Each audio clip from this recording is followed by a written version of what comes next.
आध्यात्मिक क्षेत्रांत पारकोवनी म्हणली गजाल भोव मुळावी तरी हो शब्द वापरचो उणो अशें दिसता। पारकोवणी म्हणजे पारखुचें वा विश्लेषण करून वरून पळोवचें। हाका इंग्लिशांत डिझर्नमेंट म्हणटात। पारकोवणी म्हळ्यार पवित्रत्म्या संगी आमी करचे ल्हान व्हड जिविताचे निर्धार म्हळ्यार चूक जायना। आयची सुवार्ता जिवितांत असले पारकोवणे विशीं सांगून दिता। सुवार्थेन सांगून दिल्ली पारकोवणी आंतरिकी वय भायली वय।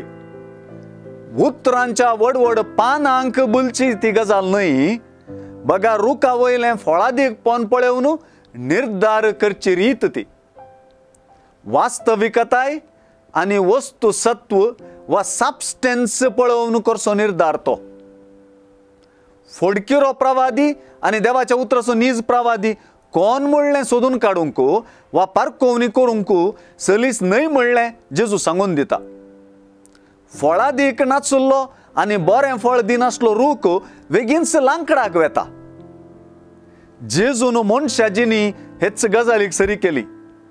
आध्यात्मिक रितीनी फळादीकपण दाखयनासलेल्या बरें फळ दिनासलेल्या जिविताक जेजूची उतरां जोळोवाक धरतात। एकल्यान आनी एकल्याचेर विरोध पण उच्चारूंक हांगा उलो ना, बगार सुवार्थाच जिवचे दिशेन जागृतकाय सांबाळूंक हांगासर उलो आसा। सुवार्थेंतले शिकवणेंत फोडकिरें प्रवादी चिंतप काडून वा हुलपावन सोडून फळादीक जावपाचें चिंतप निरंतर वाळटा न्हय।